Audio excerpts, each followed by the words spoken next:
देव्यै नमः कामाक्षी नमः त्रयम्बकं त्रिपुरसुन्दरी हर्म्यभूमिः अङ्गं विहारसरसी करुणाप्रवाहः दासाश्च वासवमुखाः परिपालनीयं कामाक्षी विश्वमपि वीक्षणभूभृतः ते பூபிருத்தகான்னு சொன்னான்னா பூமியை தாங்கக்கூடியதுன்னு அர்த்தம். ஒன்று மலைன்னு ஒரு அர்த்தம் சொல்லுவோம், இன்னொன்று பூமியை யார் தாங்குறா? ராஜாமார்கள். ஸோ ராஜாக்கும் பூபிருத்தகான்னு பேர். இந்த இடத்துல ராஜாங்கிற அர்த்தத்தில் வருது.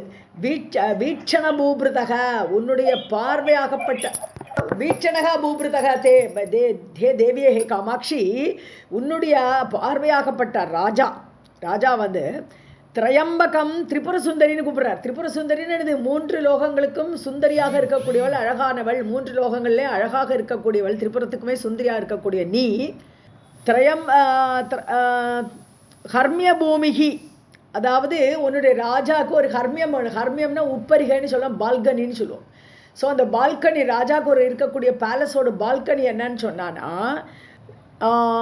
திரையம்பகம் அங்கம், சிவனுடைய அங்கம், சிவனுடைய உடலே தான் உன்னுடைய பால்கனி. எப்போவுமே பால்கனியில் இருக்கிறதுக்கு ராஜாக்கள்லாம் ரொம்ப ஆசைப்படுவா. கம்சன் கூட பால்கனியில் உட்காந்து தானே நம்ம இந்த கிருஷ்ணனோட மல்யுத்தத்தெல்லாம் பார்த்தார்.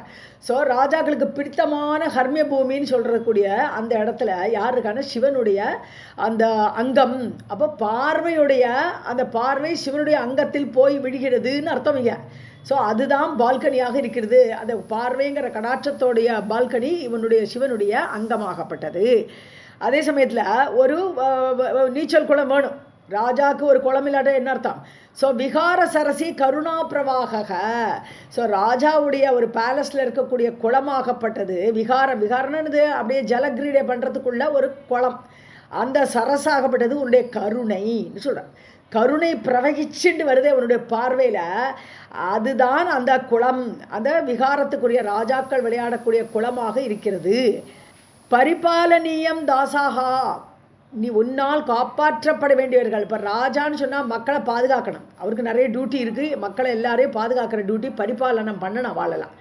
ஸோ இங்கே இந்த பார்வைங்கிற ராஜாவுக்கு ஒரு பரிபாலனம் பண்ண வேண்டியிருக்கு. யாரை? வாசவமுகாக தாசாகா, உன்னுடைய தாசர்களாக இருக்கக்கூடிய வாசவன், இந்திரன் முதலானவர்கள். ஸோ எப்போவுமே தேவி என்ன பண்ணுறா? தேவர்களுக்கு என்ன கஷ்டம் வந்தோ ஓடி வந்துடுறான், ஓடி வந்து அவளை காப்பாற்றுறதுக்கு வரா. நம்ம தேவி பாகத்தில் நிறைய பார்க்குறோம் இந்த மாதிரி இந்த விஷயங்கள் எல்லாம். ஸோ இப்படி தாசர்களான தேவர்கள் தான் உன்னால் பாதுகாக்கப்பட வேண்டிய ஒரு ராஜா செய்ய வேண்டிய காரியத்தை உன்னுடைய பார்வை பண்ணுகிறது. ஹே காமாட்சி விஸ்வமபி, உலகத்தையும் பாதுகாக்கிறது. ஸோ எப்படி ராஜா உலகத்தையெல்லாம் பாதுகாக்கிறாரோ ராஜா, அந்த டியூட்டியை உன்னுடைய கடைக்கண் பார்வையே பண்ணிவிடுகிறதம்மா. திரையம்பகம் திரிபுர சுந்தரி ஹர்மிய பூமிஹி அங்கம் விஹார சரசி கருணா பிரவாக தாசாஷவாசபமுகாக பரிபாலனீயம் காமாட்சி விஸ்வமபி வீக்ஷண பூபிருதக தே வாகீஸ்வரி சகச்சரி நியமேன லக்ஷ்மி ப்ரூவல்லரி வசகரி புவனானி கேகம் ரூபம் திரிலோகநயன அமிர்தம் அம்பதேஷாம் காமாட்சி ஏஷு தவ வீக்ஷண பாரதந்திரி. என்ன சொல்கிறார் காமாட்சி லாஸ்ட் லைனில்? தவ வீக்ஷண பாரதந்திரி. பாரதந்திரின்னா பரதந்திரம்னு என்னது? சுதந்திரம் இல்லாததுக்கு ஆப்போசிட் பரதந்திரம், பிறருடைய வசப்பட்டு இருக்கக்கூடியது. ஸோ பரதந்திரமாக இருக்கக்கூடிய ஒருத்தன், தன்வசம் இல்லாதவன், தேவியே வசம் என்று அவன் வந்திருக்கான். ஏஷு, அப்படி எவன் மீது, எவர்கள் மீது உன்னுடைய அந்த பார்வை படுகிறதோ அவர்களுக்கு என்னெல்லாம் கிடைக்கிறதுங்கிறாருங்க. வாகீஸ்வரி சகச்சரி, அவனுக்கு வாக்குக்கெல்லாம் ஈஸ்வரியான சரஸ்வதி அவனுடைய ஃப்ரெண்ட் ஆகிடுவான். ஸோ அவன் பேசுகிறதெல்லாம் பலிக்கும், அவனுடைய வாக்குவன்மை பிரகாசமாக இருக்கும். ஏன்னா வாக்குக்கெல்லாம் தலைவியான சரஸ்வதியே அவனுக்கு கூட நடப்பள், அவன் கூடயே இருப்பள். அதனால சகச்சரியாக, ஃப்ரெண்டாக, கூடையே நடப்போலாக இருக்கிறனால அவன் வாக்குக்கெல்லாம் அதிபதி ஆகிவிடுகிறான். அப்புறம் நியமேன லக்ஷ்மிஹி ப்ரூவல்லரி வசகரி, அதாவது நியமப்படி அப்படின்னு சொன்னால் இது நிச்சயமாக நடத்துக்கலாம். நிச்சயமாக லக்ஷ்மி என்ன பண்ணுறா? ப்ரூவல்லரி வசகரி, அவனுடைய புருவ அசைவு, அவனுடைய புருவம் அசைந்தாலே லக்ஷ்மி வந்து என்ன வேணும்னு வந்து கேட்டுன்னு போகலாம். அப்படி ஸோ லக்ஷ்மி வந்து வசப்படுத்திடுவன், லக்ஷ்மியே தன்வசப்படுத்தி விடுவான்னு அந்த ஐஸ்வர்யம் பொங்கிடும். எவனுடைய இது உடல் மீது தேவியுடைய பார்வைப்படுகிறதோ அவன் லக்ஷ்மியை தன்வசப்படுத்துகிறான். எப்படி? தன்னுடைய புரு விலாசங்கள்லாம், தன்னுடைய இமைகளை புருவத்தை அமைக்கும் அசைச்சா போரும், அப்படியே ஐஸ்வர்யம் பொங்கி கொட்டுற மாதிரி லக்ஷ்மி ஓடி வந்து விடுவாள். புவனானி கேகம், அவனுக்கு வீடுங்கிறது எங்கே போனாலும் அவனுக்கு சிறப்பு தான். ஏன்னா புவனங்கள் எல்லாம் எல்லா 14 லோகங்களும் அவன் சஞ்சரிக்கிற பூமியாக இருக்கிறது. ஸோ அப்படியே எல்லா உலகங்களுமே அவன் வசிக்கலாம். அந்த அளவுக்கு அவனுக்கு வாக்வன்மையும் இருக்கும், அவனுக்கு ஐஸ்வர்யமும் இருக்கும். ரூபம் திரிலோக நயன அமிர்தம், அவனுடைய ரூபம் எப்படி ஆயிடும் சொன்னான்னா 3 லோகங்களுக்குமே சுந்தரனாக ஆயிடுவன். அப்படிப்பட்ட ஒரு அமிர்தமயமான உடம்பாக, எல்லோரும் விரும்பத்தக்க உடம்பாக, அப்படி ஒரு உடம்பாக அவன் ரூபம் அமையும். தேஷாம், அவர்களது அப்படின்னு இங்கே தேவியுடைய பார்வைப்பட்டவர்களுடைய மகிமையை பற்றி இங்கே சொல்கிறார். இது எல்லாருமே சொல்லக்கூடியதுதான். அது சௌந்தர லகர்லேயும் வருது, சிவாந்த லகர்லேயும் வருது. ஸோ எந்தெந்த ஆர் மேலே தெய்வத்தோட பார்வைப்பட்டாலும் அவளுக்கு சரஸ்வதி கடாட்சம், லக்ஷ்மி கடாட்சம், எல்லா வீரம் எல்லாமே வரும் அவளுக்கு. வாகீஸ்வரி சகச்சரி நியமேன லக்ஷ்மீஹி ப்ரூவல்லரி வசகரி புவனானி கேஹம் ரூபம் திரிலோக நயன அமிர்தம் அம்பதேஷாம் காமாட்சி ஏஷு தவ வீக்ஷண பாரதந்திரி மாஹேஸ்வரம் ஜடிதி மானசமீனம் அம்ப காமாட்சி தைரிய ஜலதோ நிதராம் நிமக்னம் ஜாலேன ஸ்ருங்கலயதி தத் அபாங்கநாம்னா விஸ்தாரிதேன விஷமாயுத தாசகः அசௌ. ஸோ காமாட்சி 2வது லைனில் காமாட்சி தைரிய ஜலதோ நிதராம் நிமக்னம், அதாவது தைரியம்னு ஒரு கடல், அந்த கடலில் மூழ்கி இருக்கார் யார்? சிவன். ஸோ மகேஸ்வரன். ஸோ அந்த தைரிய கடலில் மூழ்கி இருக்காருன்னா என்ன அர்த்தம்? இங்கே தட்சிணாமூர்த்தி கோலம், அவரை யாரும் எதுவும் பண்ண முடியாது, அசைக்க முடியாது அவரை. அப்படி ஒரு மௌனத்தில் உட்காண்டிருக்கார். அந்த தைரியமாக மனோதைரியத்தோடு கூட யாரும் என்னை சலனம் பண்ண முடியாதுங்கிற மாதிரி உட்காண்டிருக்கக்கூடிய அந்த மகேஸ்வரனை மானச மீனம், அவரை வந்து மானச மீனம்னா மனதிலே இருக்கக்கூடிய மீன். அதான் மானசரோவரில் எப்படி மீன் இருக்கோ, மானசரோவரில் இருக்கக்கூடிய மீன் மாதிரி அமைதியாக இருக்கக்கூடிய மானசரோவரில் மீன் எப்படி இருக்கோ அதே மாதிரி அமைதி கடலில் இருக்கக்கூடிய சிவனை ஜடிதி உடனடியாக, ஹே அம்மா ஜாலேன ஸ்ருங்கலயதி தொத அப்பாங்க நாம்னா, உன்னுடைய அப்பாங்கம்னா கடைக்கண்கள். ஸோ கடைக்கண் பார்வை. ஸோ கடைக்கண் பார்வை என்ற அந்த ஒரு ஜாலம்னு என்னது? நெட்டு, ஒரு வலை. ஸோ மீனை பிடிக்க ஒரு வலையை வீசணும். அதை மாதிரி இங்கே மானச மீனமாக மனசு ஆகப்பட்ட சரோவரில் குளிச்சு கொண்டிருக்கக்கூடிய அந்த மீனாகிய சிவனை ஸ்ருங்கலயதி, ஸ்ருங்கலானா சங்கிலின்னு அர்த்தம். ஸ்ருங்கலயத்தின கட்டி விடுகிறாய், சங்கிலியால் கட்டி விடுகிறாய். எது? பார்வைங்கிறது சிவனை ஒரு கட்டுக்குள் போட்டு விடுகிறது. ஸோ உன்வசப்பட்டு விடுகிறார். அப்போ தான் அகங்கிற இது அவருக்கு ஸ்புரிக்கிறது. ஸோ இப்படி தைரியமாக இருக்கக்கூடிய சிவனை கூட சஞ்சலம் பண்ண வைக்கிறது உன்னுடைய அந்த பார்வை. விஸ்தாரித்தேன விஷமாயுத தாசகா. ஸோ இது யார் பண்ணுறான்னா, பார்வை டைரக்டாக போலையாம், அந்த பார்வையை யார் எடுத்துக்கிறான்னு பார்த்தா விஷம ஆயுதம்னா சமம் இல்லாத ஆயுதம். என்னது? நார்மலாக ஆயுதம் அம்புலாம் இருக்கும், எக்குனால் பண்ணியிருப்பா இல்லையா, இரும்பால் இருக்கும், சரமெல்லாம். அப்படி இருக்கக்கூடிய ஆயுதம் இல்லாமல் டிஃப்ரெண்ட்டான ஆயுதம் யார்? மலரம்புகள். அப்படிப்பட்ட மன்மதன், விஷம ஆயுதங்களை கொண்ட மன்மதன் அர்த்தம். விஷமாயுதன மன்மதன். ஸோ மன்மதன் தாசகன்னா மீனவன் அர்த்தம். ஸோ மீனவன் ஒருத்தன் வர, மீனவன் தானே மீனை பிடிப்பன். அந்த மீனவன் யாருன்னா மன்மதன் உன்னுடைய பார்வை என்கிற நெட்டை வச்சுண்டு, இப்போ பார்வை வந்து ஒரு நெட்டாட்டமாக இருக்குது, வலை. அந்த வலையை வீசுறான் இந்த மன்மதன்.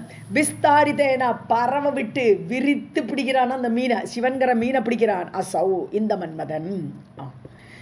மாகேஸ்வரம் ஜடிதி மானச மீனமம்ப காமாட்சி தைரிய ஜலதௌ நிதராம் நிமக்னம் ஜாலேன ஸ்ருங்கலயதி தொத அபாங்கநாம்னா விஸ்தாரித்தேன விஷம ஆயுத தாசகः அசௌ. உன்மத்திய போத கமலாகரம் அம்ப ஜாட்ய ஸ்தம்பேரமம் மம மனோ விபினே பிரமந்தம் குண்டி குருஷ்வ தரசா குட்டில அக்ரசீம்னா காமாட்சி தாவக கடாட்ச மகா அங்குஷேன. இப்போ கடாட்சம் பார்வை அங்குஷமாக சொல்லப்பட்டிருக்கு. யானையை அடக்கிற ஆயுதம் அங்குஷம். ஸோ இப்போ யானையை அடக்கிற அங்குஷமாக செயல்படுகிறது இந்த பார்வை. ஸோ யானை யார், எப்படி அதை அடக்கிறா, இதெல்லாம் இங்கே சொல்கிறாருங்க. ஸோ அம்ப ஹே அம்மா ஜாட்ய ஸ்தம்பேரமம், ஒரே ஜடமாக இருக்குது. ஸ்தம்பேரமம்னு சொன்னானா ஸ்தம்பே ரமதி இது ஸ்தம்பேரமகான்னு பேர் யானைக்கு. யானையை கட்டு இது ஒரு தூணில், ஸ்தம்பன தூணில் கட்டி போட்டான்னா அதுக்கு ஆனந்தமாக அப்படி ஆடின்னு இருக்கும். அது தூணில் சங்கிலி வச்சு கட்டி போட்டுவிடுவான் பாட்டுக்கு. அது அங்கேயும் இங்கேயும் காலை வச்சுட்டு டான்ஸ் ஆடிட்டு அதுக்கு வேணுங்கிற ஆகாரத்தையும் போட்டுவிடுவாளா, சாப்பிட்டுட்டு ஹாப்பியாக இருக்கும். அதனால ஸ்தம்பே ரமதி, அந்த தூணில் ரமிக்கிறது, அதனால ஸ்தம்பே ரமம் அப்படின்னு பேர் யானைக்கு. அண்ட் யானை எப்போவுமே ஒரு ஜட மிருகம் மாதிரி, ஒரு பெண்ணுக்கு பின்னாடி ஓடக்கூடிய மிருகமாக இருக்கிறது இல்லையா. ஒரு பெண் யானையை வச்சு தான் ஆண் யானையை பிடிப்பான். ஸோ அந்த மாதிரி அந்த யானை, இந்த யானை என்னதுன்னா மம மனோவிபினே பிரமந்தம், இந்த யானை மனசில் உட்காண்டிருக்கு. என்னுடைய மனசு தான் அந்த அப்படியே மனோவிபினே மனமாகப்பட்ட காட்டில் சஞ்சாரம் பண்ணி கொண்டிருக்கக்கூடிய இந்த யானையாகப்பட்டது. அது என்னது, அஜ்ஞானம். இந்த மனசில் இருக்கிற அஜ்ஞானங்கிற யானை, ஏன்னா ஜடவஸ்துவான யானை போல் மனசில் அஜ்ஞானம் சூழ்ந்திருக்கு, இருள் சூழ்ந்திருக்கு மனசு. அது மனசு என்னுடைய மனக்காட்டுக்குள்ளே பிரமந்தம் சுற்றி சுழண்டு வந்து கொண்டிருக்கிறது. அதை நீ என்ன பண்ணணும், போத கமலாகரம் உன்மத்தியா. ஸோ அந்த கமலாகரம்னு சொன்ன தாமரை காடு இல்லையா, போத கமலாகரம் ஞானத்தாமரைன்னு சொல்கிறேன். ஸோ என்னுடைய அஜ்ஞானத்தை நீக்கிறதுக்கு ஒரு ஞானம்தான் வேணும். ஸோ இந்த யானை நார்மலாக யானை என்ன பண்ணும், அந்த தாமரை காட்டுக்குள்ளே தான் அது தண்ணிக்குள்ளே போய் தாமரையெல்லாம் பிடிக்கி போட்டுன்னு சந்தோஷமாக உட்காந்துருக்கும். ஸோ அந்த மாதிரி அது இங்கே எனக்கு ஞானத்தாமரையை உன்மத்தியா, அது யானை தூக்கி போடுற மாதிரி, தாமரையை தூக்கி போடுற மாதிரி எனக்குள்ள அஜ்ஞானத்தை நீ தூக்கி போடணுங்கிறாருங்க. உன்மத்தியான பேத்தெடுத்து போட்டுருங்கிறார். அஜ்ஞானத்தை நீ உன்னுடைய பார்வையாகப்பட்டது, அந்த என்னுடைய அஜ்ஞானத்தை ஒரு போதம் அப்படிங்கிற புத்திங்கிற அந்த புத்தியை கொடுத்து, ஞானத்தை கொடுத்து அந்த இதை தூக்கி எடுத்து போடு. தரசா குட்டில அக்ரசீம்னா, தரசான விரைவில் வேகமாக, குட்டில அக்ரசீம்னான்னு வளைந்த பார்வை. குட்டிலம்னாலே வளைவுன்னு அர்த்தம். குட்டில புத்தினா வளைந்த புத்தி, கோண புத்தின்னு சொல்கிறோம் இல்லையா. ஸோ குட்டிலனால வளைந்தான்னு அர்த்தம். ஸோ வளைந்த உன்னுடைய அக்ரசீம்னா, அப்படி வளைந்த பார்வை, தேவியோட பார்வையை வளைஞ்சு காது வரையெல்லாம் போகும் அது. ஸோ அப்படிப்பட்ட பார்வையால் தாவக்க குட்டில அக்ரசீம்னா மகா அங்குஷேன, யானை எப்படி அங்குஷத்தை வச்சு அடக்கிறாளோ அது மாதிரி உன்னுடைய பார்வை என்கிற வளைந்த பார்வை என்ற அங்குஷத்தால் குண்டி குருஷ்வன்னு நான் அப்படியே குறைச்சிடுன்னு அர்த்தம். என்னது, கம்ப்ளீட்டாக நீக்கிடு, என்னுடைய அஜ்ஞானத்தை கம்ப்ளீட்டாக நீக்கி எறிய வேண்டும்னு கேட்குறாருங்க மூகர். உன்மத்தியபோத கமலாகரம் அம்ப ஜாட்யஸ்தம்பேரமம் மம மனோ விபினே பிரமந்தம் குண்டி குருஷ்வ தரசா குட்டில அக்ரசீம்னா காமாட்சி தாவக கடாட்ச மகா அங்குஷேன உத்வேலித ஸ்தபகிதைஹ லலிதைஹ விலாசைஹ உத்தாய தேவி தவ காட கடாட்ச குஞ்சாத் தூரம் பலாயயது மோக மிருகீகுலம் மே காமாட்சி சத்வரம் அனுகிரக கேசரீந்திரக. ஸோ இங்கே கடாட்சம் ஒரு புதராட்டமாக இருக்குது. புதர் எப்படி இருக்கும், அடர்த்தியாக இருக்கும் இல்லையா. புதர்னாலே அடர்த்தியாக இருக்கிறதுக்கு தான் புதர்னே சொல்லுவோம். அடர்த்தியாக எல்லா செடியெல்லாம் முளைச்சி ஒரே இதாக இருந்தால் தான் புதர்னே பேர். அது மாதிரி இங்கே கடாட்சம் புதராட்டமாக திக்காக இருக்குது, திக்காக வருது பார்வை. ஸோ அவரு கடாட்சத்தை புதராக சொல்கிறாருங்க. ஸோ முதல் லைன் பார்த்தோம்னா உத்தாய தேவி தவ காட கடாட்ச புஞ்சாத், செகண்ட் லைனில் பார்க்கணும். ஸோ காட கடாட்ச குஞ்சாத், குஞ்சான புதர். ஸோ உன்னுடைய காடம் ஆழ்ந்த அப்படி நல்ல திக்காக இருக்கக்கூடிய கடாட்சம் என்கிற அந்த புதரிலிருந்து உத்தாய எழுந்து வரணும். எது, அந்த பார்வை எழுந்து வரணும். உன்னுடைய கடாட்சம்ங்கிற பார்வை இந்த புதரில், அந்த புதர்லேருந்து எழுந்து வரக்கூடியது. அது என்னது, காமாட்சி சத்வரம் அனுகிரக கேசரீந்திரக. இப்போ ஒரு சிங்கம் வரும் புதர்லேருந்து, அது மறைஞ்சின்னு புதர்லேருந்து வெளிவந்து மிருகங்கள்லாம் பிடிக்கிறதுக்கு வரும், அப்படியே மறைஞ்சிருந்து ஓடி வரும். அது மாதிரி கடாட்சங்கிற அந்த புதர்லேருந்து கேசரி ஒரு சிங்கம் வருது. அது சிங்கம் என்னதுன்னா அனுகிரகம், தேவியோட அனுகிரகம் தான் சிங்கம். ஸோ அந்த கடாட்சத்துமே அந்த கடாட்சங்கிற புதர்லேருந்து அனுகிரகங்கிற சிங்கம் வெளியில் வந்து கேசரீந்திரக அனுகிரக கேசரீந்திரக அனுகிரகம் என்ற அந்த சிங்கமாகப்பட்டது சத்வரம் உடனடியாக வந்து உத்வேலித ஸ்தபகிதைகி லலிதைகி விலாசைகி. ஸோ அப்படி பிடரிமை அப்படி ஆற்றிட்டு வரும் சிங்கம் வரும்போது அப்படியே அதை மேலும் கீழ் ஷேக்கிங்னு அர்த்தம். உத்வேலிதான்னு சொன்னான்னா நார்மலாக உத்வேலிதான்னு சொன்னான்னா கடல் வந்து கரையை கடக்கிற வச்ச உத்வேலம்னு சொல்லுவோம். கரையை கடக்கிறது உத்வேலிதா அப்படின்னு சொல்லுவோம் கடலுக்கு. இங்கே என்னாச்சு, சிங்கம் வெளியில் வர வச்சு அதை மாதிரி தன்னுடைய பிடரி மயிர் அப்படியே அசைச்சு ஆட்டி ஆட்டின்னு வருது அப்படி சிங்கம். அது மாதிரி இந்த அனுகிரகங்கிற அருள் பூங்கொத்து ஸ்தபகிதம், ஸ்தபகிதம்னு சொன்னால் பூங்கொத்து. ஸோ அருளாகப்பட்ட பூங்கொத்து அப்படி அழகாக ஓடி வரணுமா, அசைஞ்சு அசைஞ்சு லலிதைகி விலாசைகி ஒய்யாரமாக வரணும், விலாசமாக வரணும், ஒய்யாரமாக வரணும். உன்னுடைய அருள் பூங்கொத்தான அந்த அனுகிரக பார்வையாகப்பட்டது அந்த சிங்கமானது புதர்லேருந்து பிடரிமயிர் அப்படி சுற்றிட்டு வர மாதிரி வரணும் அம்மா. அந்த வந்து என்ன பண்ணணும், மோக மிருகி குலம் மே தூரம் பலாயது. ஸோ மோகமிருகி குலம் என்னுடைய இதனது சிங்கம் வேட்டையாடுறது அது மிருகங்களை, மிருகன்னு சொன்னால் மானுன்னு ஒரு அர்த்தம். ஸோ மிருகன்னா மிருகங்கள்னு ஒரு அர்த்தம், மிருகன்னா மான்னு அர்த்தம். ஸோ வேட்டையாடக்கூடிய அந்த மான்களை வேட்டையாடுறதுக்கு சிங்கம் அப்படி வருமா, அப்படி புதர்லேருந்து வெளியிலேருந்து வேட்டையாடும். அது மாதிரி எங்கிட்ட இருக்கக்கூடியது ஒரு மோக மிருகங்கள் இருக்குது. மோகம் என்று சொல்லக்கூடிய அஜ்ஞானம் என்ற மோகம், மயக்கம் என்று சொல்லக்கூடிய மிருகங்கள் எனக்குள்ளே இருக்கிறது. அதையெல்லாம் உன் பார்வையாக்கப்பட்ட சிங்கம் தூரம் பலாயது மாறலாம் ஒடியே கொஞ்சம் பார்த்தா அது மாதிரி என்னுடைய இந்த அறியாமை ஆகப்பட்டது, மோகமாகப்பட்டது ஓடியே போயிட்டோம். தூரம் பலாயதுன்னு ஓடி ஓடி ஒளியட்டும்ங்கிறாருங்க மூக்கராகப்பட்டவன். உத்வேலித ஸ்தபகிதைஹி லலிதைர் விலாசைஹி உத்தாய தேவி தவ காட கடாட்ச குஞ்சாத் தூரம் பலாயது மோக மிருகி குலம் மே காமாட்சி சத்வரம் அனுகிரக கேசரீந்திரக. ஸ்நேக ஆர்திரிதாம் நிமிஷம் ஸ்நேக ஆர்திரிதாம் விதலித உத்பல காந்தி சோராம் ஜேதாரமேவ ஜெகதீஸ்வரி ஜேது காமக மானோ மான உத்ஹதக மகரகேது அசௌ துனீதே காமாட்சி தாவக கடாட்ச கிருபாணவல்லி.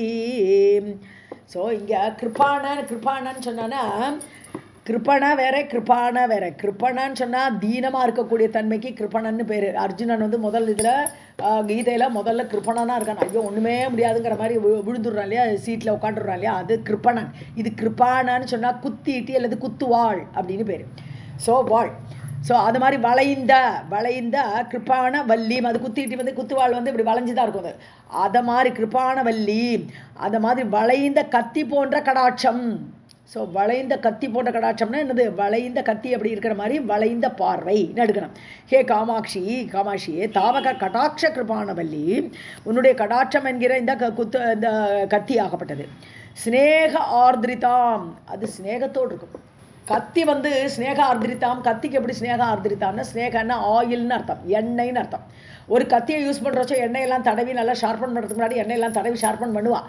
அதனால ஸ்நேக ஆர்திரிதாம் கத்திக்கும் அப்ளை ஆகும், அது ஆயில்ங்கிற அர்த்தத்தில்.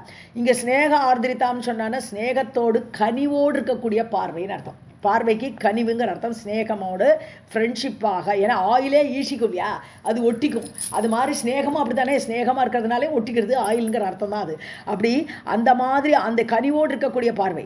விதலித உத்பல காந்தி சோரான், தலித்தான்னு நன்றாக மலர்ந்த, தலித்தான்னு சொன்னா கீரப்பட்டான்னு அர்த்தமே. இந்த தலித்தான் நன்றாக கீரப்பட்ட நன்றாக மலர்ந்த, உத்பல காந்தி சோரான் உத்பல குமுத மலர்கள் அல்லது நீலத்தாமரை, இந்த மாதிரி இருக்கக்கூடிய இவைகளை எல்லாம் அழகை திருடக்கூடிய பார்வை. ஸோ இந்த உட்பலங்கிற அந்த நீலத்தாமரை அல்லது குமுத மலருக்குள்ள அழகெல்லாம் திருடிடுதுன்னு அர்த்தம். இது அதை விட ரொம்ப அழகாக இருக்குது இந்த பார்வை. ஜேதாரமேவ ஜெகதீஸ்வரி ஜேது காமக. ஜேதாரம்னா ஜெயிப்பவன். யார் தன்னை ஜெயிக்கிறார்களோ அவர்களை ஜெகதீஸ்வரின்னு கூப்பிட்றார். யார் மூக்கர் கூப்பிட்றார், ஜெகத்துக்கெல்லாம் ஈஸ்வரியான தாயே. ஜேதாரமேவ ஜேது காமக, தன்னை ஜெயித்தவரையே ஜெயிக்க விரும்பக்கூடிய மன்மதன் அர்த்தம். ஏன்னா சிவன் வந்து மன்மதனை எரிச்சு விட்டான், அப்போ மன்மதன் தோற்று போயிட்டான், எரிஞ்சு போயிட்டான். ஆனால் அதுக்கப்புறம் தேவியோட கருணையில் கொஞ்சம் அனங்கனா வந்து உடம்பு இல்லாமல் வந்தான். அதே இவளுக்கு ரத்திக்கு மட்டும் பார்வை இல்லை படுற மாதிரி வந்தான். ஸோ இப்போ அவனுக்கு என்ன தைரியம் வந்துடுது, தேவியோட பார்வை கிடச்சோன்னு தைரியம் வந்துடுது, இந்த சிவனையே நான் ஜெயிக்க போகிறேன் அப்படின்னு கிளம்புறானவன். ஸோ ஜேத்து காமக, தன்னை ஜெயித்த சிவனை ஜெயிக்க விரும்பக்கூடிய அந்த காமன் மான மான உத்ஹதக மகர கேதுகு. மான உத்ஹதனா கர்வம் வந்துடுது, மான கௌரவம் வந்துடுது அவனுக்கு. ஆஹா அப்படி சொல்லிட்டு மான கௌரவத்தால் அடிக்கப்பட்டவன் அர்த்தம். உத்ஹதகனா கௌரவத்தால் அடிக்கப்பட்டவன், ரொம்ப கர்வம் பிடிச்சவன் அவன். மகர கேதுகு, மகர கேது இந்த இடத்துல மன்மதங்கிற வார்த்தை வருது. ஸோ மகர கொடியை, மீன் கொடியை உடைய மன்மதனாகப்பட்டவன் அசௌ அவன் என்ன பண்ணுறான், தாவக கடாட்ச கிருபானவல்லியும் துனீதே. இந்த இடத்துல உன்னுடைய கடாட்சங்கிற பார்வையை அவன் சுழட்டி வீசுகிறான். துனித்தேன்னா சுழட்டி வீசுறான், கத்தியை வீசுறான். ஜெயிக்கிறதுக்கு என்ன பண்ணோம், எதிரிட்ட கத்தியை வீசினான். இவன் என்ன பண்ணுறான், பார்வைங்கிற கத்தியை எடுத்து சிவன் மேலேயே விட்டு அவரை ஜெயிக்கிறதுக்கு விரும்புகிறான் இந்த மன்மதன் அப்படிங்கிற. ஸ்நேக ஆர்திரிதாம் விதலித உத்பல காந்தி சோராம் ஜேதாரமேவ ஜெகதீஸ்வரி ஜேது காமக மான உத்ஹதக மகர கேதுகு அசௌ துனீதே காமாட்சி தாவக கடாட்ச கிருபாணவல்லி. ஓம் ஸ்ரீ காமாட்சியை நமக.